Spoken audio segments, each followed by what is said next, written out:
مشهورين في زوري، اللي داخلين لي من النت على الفيس على الماسنجر وشغلين نفسهم بيا. شغلين نفسكوا ليه؟ عشان انا حلوة وبقي صغنطط وجميل. متغاظين، خليكم متغاظين. مش عارفة في ايه.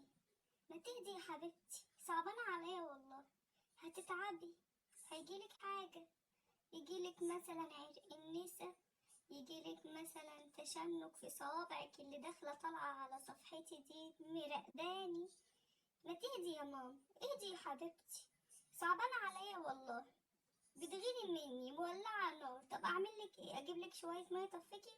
بس احنا في الشتاء وكده كده الدنيا بتشتي، يعني المفروض نارك تبرد بقى. في ايه يا حبيبتي مالك؟ مفيش حلوين غيري ولا ايه؟ انا مش قلتلك تذاكر يالا؟ ما بتذاكرش ليه؟ انت يا زفت. لا هتذاكر ولا مش هتذاكر؟ ان شاء الله ان شاء الله. عارف لو ما ذاكرتش بالشبشب. ليه يا ماما؟ بالشبشب. الاستاذ ما بيضربنيش. ما بيضربكش؟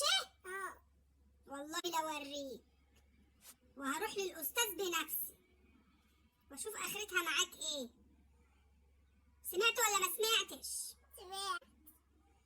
عارفين وراك وخلاص. مذاكرة ما بتذاكروش، فالحين طول النهار قاعدين على النت، صح ولا لا؟ ولا نادي على ابوك؟ صح صح صح يا ماما صح. ماشي. بس في شوية من الكلام اللي انت بتقوليه غلط. ليه؟